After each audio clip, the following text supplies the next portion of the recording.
Hi everyone, my name is Stetson Vincent, and thank you for being here today. I will be talking about Operation Overlord Juno Beach.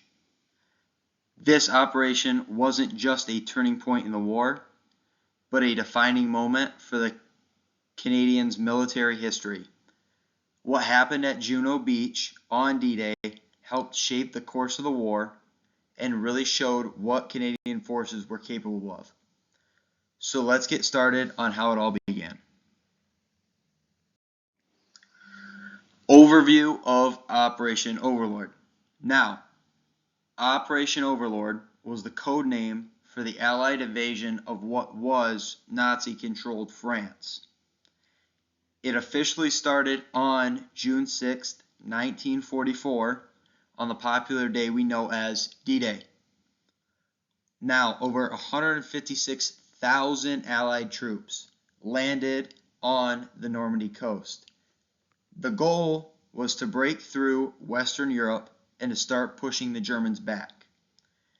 This was a massive international effort with forces from the US, the UK, Canada, and other allied nations. Everything was carefully coordinated, from landing troops and equipment to bombing German positions and managing the tides. It was one of the most ambitious and risky military plans in history. The leaders of Operation Overlord, Juno Beach. The Canadians had some very top-notch leadership going into this attack. One of them being General Harry Serrar, who was in charge of all Canadian forces in Europe and made sure that everything was organized and ready for this attack. Then there was also Major General Rod Keller, who was in command of the 3rd Canadian Infantry Division. These are the guys who actually landed on Juno Beach and fought. These leaders had to make tough decisions and adapt quickly to the chaos of the battle. Their strategies and ability to stay calm under pressure were a huge reason why the Canadians succeeded in their mission. Now, you might be asking yourself, why was Juno Beach so crucial? The reason Juno Beach was so crucial was due to it being one of 5 landing beaches during D-Day and was right between 2 British landing zones, Gold and Sword. This made it a critical spot because it helped connect the British and Canadian forces. If the Canadians failed to secure Juno Beach, it would have thrown off the whole operation and made it easier for the Germans to push back. So even though each beach was important, Juno Beach was like the glue holding everything together. Now, the full plan for D-Day. The plan for D-Day was a super detailed and involved land, air, and sea attack. First, the Allied bombers and warships hit German defenses along the beach to weaken them. Then the first wave of troops would come in. These guys included tanks and engineers who had clear paths through mines, barbed wire, and any other obstacles in their way. After this, more infantry would come in to take actual hold of the beach and then push inward to gain more land. It was all about timing, teamwork, and staying flexible when things went wrong. Who was involved? The main Canadian forces landing at Juno Beach were the 3rd Infantry Division and the 2nd Canadian Armored Brigade. These weren't just regular soldiers. They had infantry, tanks, engineers, medics, and more. Everyone had a role, and they had trained really hard for this exact day. Their job wasn't just to land on the beach, but also to push through the German defenses, hold the ground, and link up with other Allied troops.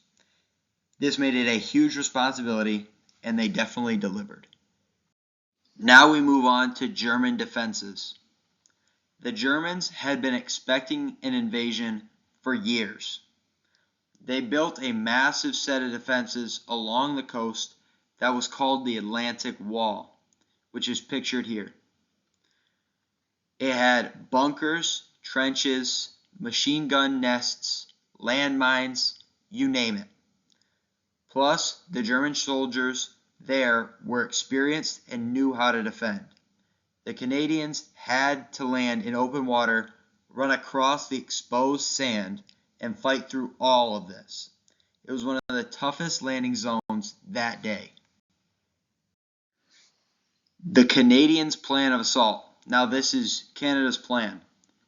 It was very bold. They wanted to land in tanks with the first wave of soldiers to help protect their troops. Meanwhile, the engineers would go in and cut through the barbed wire and clear any mines in the way. Then more soldiers would move in behind them and secure the beach, and then start pushing inland.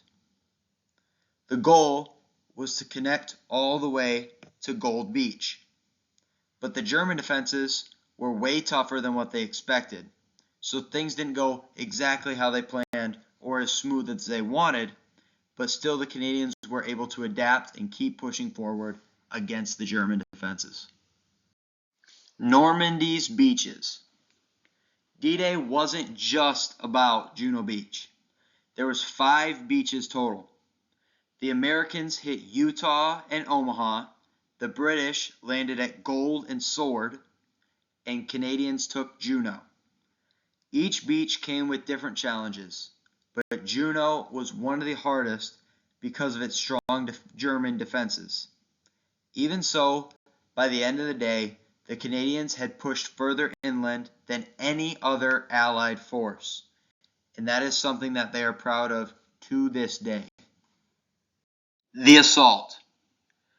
The assault on Juno started early on June 6th. As the landing craft got closer, German machine guns would open fire on Canadian troops. Many of the soldiers were hit before they even stepped onto the beach. Those who made it had to wade through chest-deep water, dodge bullets, and make it across the open sand. The majority lost some of their gear. Others got separated, but they kept on going. Despite everything, they fought their way off the beach and started capturing more and more ground. It was chaos, but they never gave up. The challenges of landing on Juno Beach. Landing on Juno Beach wasn't a piece of cake. It wasn't just about the enemy fire either. There was a ton of physical obstacles in the way. The seas were rough, which made it really hard for the landing craft to actually hit their target. Some of the boats even landed in the wrong place. Then there were underwater mines, concrete blocks, and very thick barbed wire, all while getting shot at. And yet through all of this, the Canadian soldiers pushed through. This was one of the toughest environments imaginable, and their determination made a huge difference in this war. Courseulles-sur-Mer. This was one of the first towns the Canadians had to take after the beach. This place had several German bunkers and artillery guns positioned throughout it, so it wasn't just a walk in the park. Canadian troops had to go house to house and clear out the German defenders by close combat. By midday, they had finally gotten full control of the town and even captured hundreds of enemy soldiers. This was a big win early on that gave them much needed momentum. Bernieres-sur-Mer. This was another critical town along the beach. It was a really well defended town with machine guns and fortified buildings. The Queen's Own Rifles of Canada led this attack, and they took some heavy losses, but by the afternoon, they had finally captured this town. Taking this town was a huge win because it meant the Canadians were successfully pushing inland and gaining more and more territory. The role of tanks. Tanks played a huge role in the success at Juno Beach, even though it didn't go quite as planned. Canada sent 36 Sherman DD tanks. These were amphibious tanks that could basically swim to shore. But the waves were so strong that only 21 out of the 36 actually made it to land. The tanks that did land helped out by taking out bunkers and enemy guns, along with giving cover to the infantry.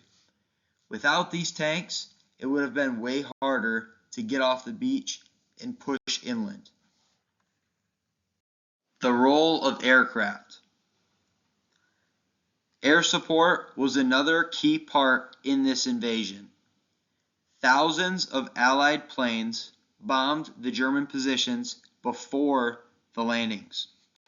The Royal Canadian Air Force flew 44 missions just on D-Day alone. They helped take out defenses, guided troops, and made it harder for German reinforcements to reach the front lines. Air power didn't solve every problem, but it definitely helped make landings a little bit more manageable. The role of the Navy. Now, let's not forget the Navy. The Royal Canadian Navy sent 110 ships to support the landings at Juno Beach. They bombarded the German positions, cleared mines, and helped bring soldiers safely to shore. Now, this was a very dangerous job. Those ships were also getting fired at, but they stayed in position and did their job. Without them, along with the aircraft and the tanks, the landings would not have gone nearly as well as they did. At the end of the day, D-Day was a success, but it came at a cost. Canada suffered 1,204 casualties that day alone. That includes the 359 soldiers who were killed. 574 of them were wounded, and 261 of them were either missing or captured. Those are some big numbers. And every one of those numbers was a person with their own story. Still, they managed to achieve their goal and make the whole Normandy invasion a success. The battle for Caen. After the beach landings, the next big objective was the city of Caen. It was supposed to be taken on day one, but the battle actually lasted over a month. The Germans were fighting hard to hold on to it. In the end, the Allies, especially Canadian and British troops, lost over 11,000 people trying to take this city.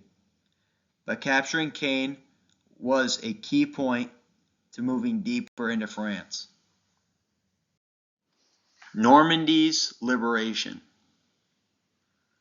Once Caen was finally taken, Canadian and Allied troops kept moving inward. By the end of just July, they had liberated much of northern France. Over 400,000 German soldiers were killed, captured, or wounded in the Normandy campaign. This meant that the Nazis no longer had control over France's coast, which made it a lot easier for future operations. Remembering Juno Beach. Today, Juno Beach is a site of remembrance. There is a museum here, the Juno Beach Center, that honors the 45,000 Canadians who died in World War II, including 5,500 of them who died in Normandy. Every year, people visit this beach to pay their respects. It's a place that helps us remember not just what was lost, but also what was achieved. Canada's leadership. Leadership was a big reason why Canada did so well at Juno Beach. Now, we've already talked about this man, Major General Rodney Keller, who led the 3rd Infantry Division. He had to make split-second calls in the middle of all this chaos. But even more impressive was how junior officers and non-commissioned officers, those would be lieutenants, sergeants, and corporals, had stepped up and made decisions that kept the momentum going. They had to act fast when plans changed, and their leadership really helped the troops stay organized, strong-headed, and strong-willed, which allowed them to keep pushing through. The Canadian Engineers. Canadian combat engineers had one of the most dangerous yet important jobs during this landing. Right after the first wave of infantry, they had to run onto the beach under fire and start clearing the obstacles for the infantry and tanks. That means that they were cutting barbed wire, disarming the mines, and help blowing up tank traps. They even built temporary bridges so vehicles could move inland. Without these engineers, the tanks and reinforcements would have been stuck. The 5th Field Company in particular played a huge part in making all of this happen. The Germans' counterattack. The Germans weren't just sitting back and taking it. Later on, June 6th, they would launch their own counterattack using their own tanks and artillery, especially from the 21st Panzer Division. Their goal was to push the Canadians back into the sea before they could get on land and organized. But the Canadians held their ground with the help from British reinforcements, and they were able to repel the attack and keep moving forward, which was a huge accomplishment. Normandy's hedgerows. Once the Canadians had finally moved off the beach, they hit another problem in the road: hedgerows. These were thick, tall walls of shrubs and trees that separated the farm fields in Normandy. This made it really hard to move the tanks and troops. The Germans had used them for cover and ambushes. Every hedgerow turned into its own little battlefield. To deal with it, the Canadians started using bulldozers, flamethrowers, and explosives to break through these hedgerows and keep advancing. Car-Piquet. Car-Piquet was an airfield near Caen that was super important to both sides. It was currently defended by elite German SS troops, and taking it was not going to be easy. The Royal Winnipeg Rifles and the Regina Rifles led the attacks here, and they faced heavy resistance. The fighting dragged on for weeks, and the area wasn't fully secured until July. But once the Canadians took Car-Piquet, it gave the Allies better control of the skies and the roads around Caen. Canadian medics on D-Day. Canadian medics were heroes that day. They rushed onto the beach right behind the front lines to treat the wounded soldiers. Many of them worked without weapons and wore Red Cross armbands, hoping that they wouldn't get targeted by the Germans. Some set up aid stations right into the sand. Thanks to their fast work, a lot of lives were saved. The medics played a key role in making sure that the injured soldiers could be stabilized and sent to hospital ships just offshore. Now for the Canadian paratroopers. While most of the Canadian troops came by sea, there was a small group of Canadian paratroopers. They jumped in right behind enemy lines as a part of the British 6th Airborne Division. Their mission was to destroy the bridges and block the German reinforcements from reaching the beaches. They landed in scattered groups but still managed to complete their task. Their efforts helped slow down the German responses and gave the beach landings a better chance to succeed. The 716th Infantry Division. Juno Beach was being defended by Germany's 716th Infantry Division. These weren't elite troops.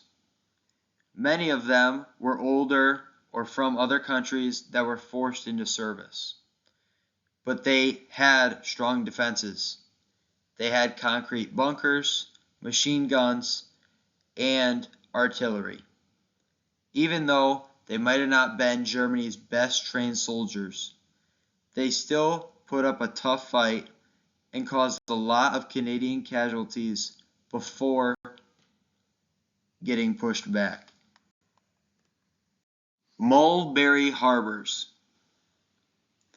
Once the beach was finally taken, the Allies needed a way to get tons of supplies, quickly, like food, fuel, and weapons. Due to this, they built something called the Mulberry Harbors. These were huge pieces of floating dock that could be put together almost like Lego blocks and placed out on the water so that they could get these supplies to shore. One of them, near Gold Beach, was being used by Canadians and British to help the supplies flow. It helped keep the invasion going strong, even without capturing a big port. French resistance at Juno Beach.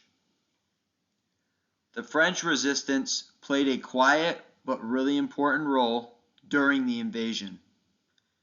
In the Juno Beach area, they sabotaged the German railways, cut off their communication lines, and passed useful information to the Allied forces. Some even helped guide the Canadian soldiers through the tricky hedgerows. Their work made it harder for the German reinforcements to show up in time. Without their support, a lot of things could have went differently. Electronic warfare. To keep the invasion a surprise, the Allies used something called electronic warfare. The British planes dropped strips of aluminum foil, called Widow, to confuse the German radars. Along with this, they sent out fake radio messages to make it seem like the invasion was happening somewhere else. All of this made the Germans believe that the main attack would be at Pas de Calais, not Normandy. That gave the Canadians and the Allied troops a better chance to land, set up, and organize so that they could push more inward. Now for the landing craft. Canadian troops got to the beach using small boats called landing craft assault, or for short, LCAs. These wooden boats would carry about 35 soldiers each. The problem was that they didn't offer a lot of protection, and through the rough waves, many were pushed off course. Some were destroyed by mines or hit by the German artillery before even reaching the beach. But the troops in those boats still managed to land, regroup, and fight their way forward through the German defenses.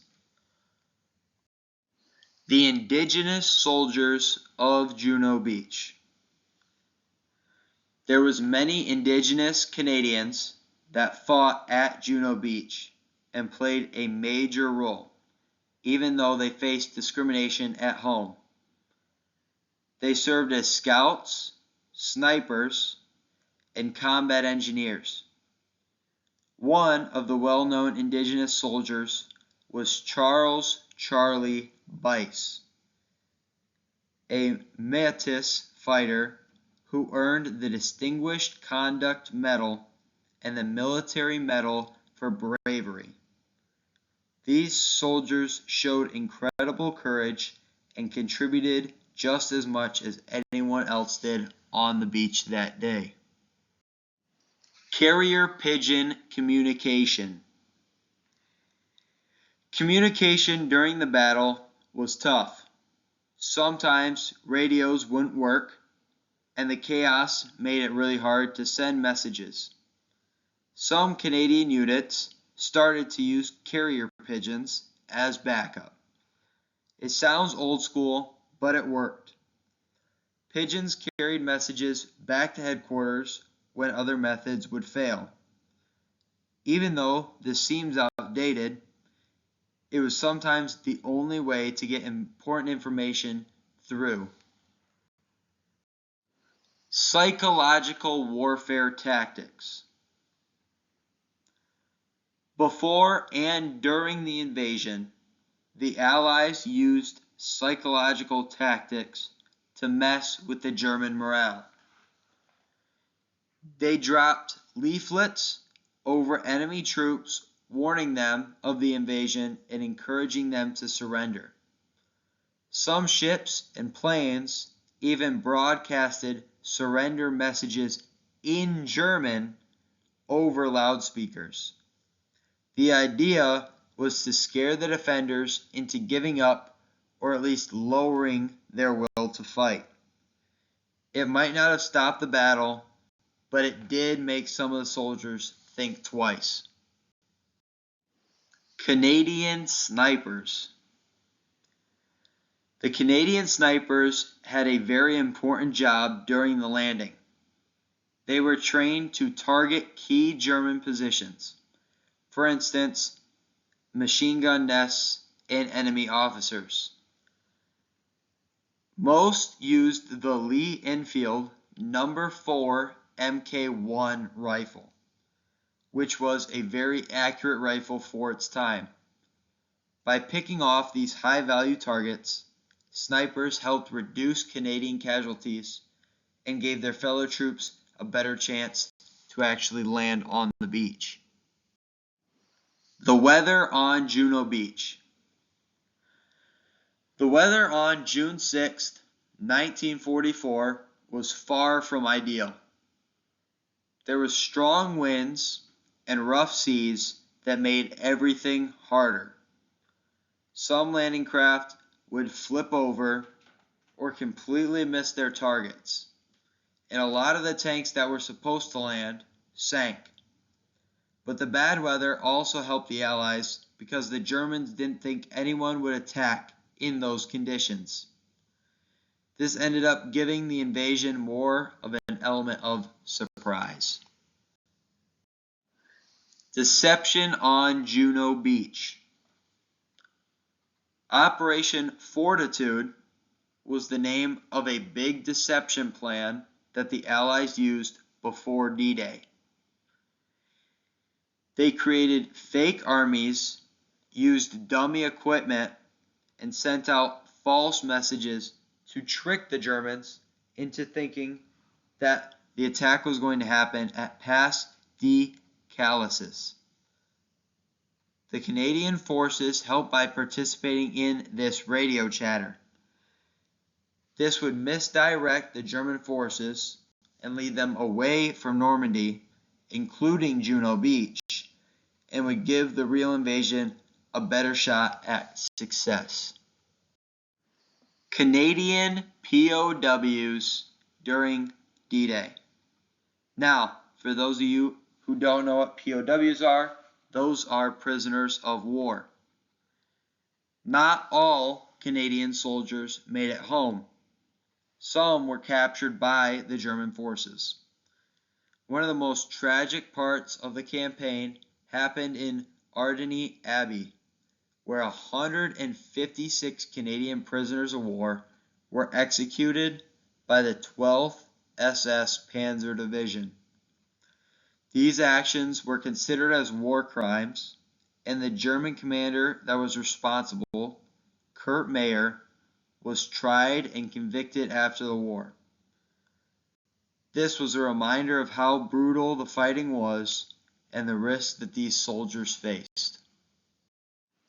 War correspondence of Juno Beach. One of the reasons we know so much about what happened at Juno Beach was due to the war correspondents. These were journalists who were right in there with the soldiers. One of the most famous was Ross Monroe, a Canadian reporter who actually landed with the troops and wrote firsthand the accounts that he saw. These stories were then sent back home and helped the Canadians understand the full courage and sacrifice that was happening overseas. Along with writers, photographers, and filmmakers from the Canadian Army documented the landings throughout with photos and film. Their work helped preserve the history of what happened that day. The legacy of Juno Beach. Today, the Juno Beach Center in France is a memorial and museum dedicated to telling those stories. It's a place where visitors can learn about the bravery and sacrifice of these Canadian soldiers and remember the 5,500 Canadians who died selflessly in the Battle of Normandy. Juno Beach has become more than just a battlefield. It's now a symbol of Canada's strength, sacrifice, and commitment to freedom.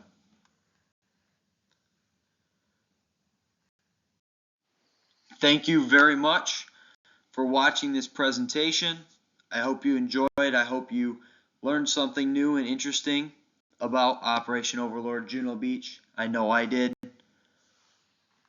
While making this presentation, here are my works cited.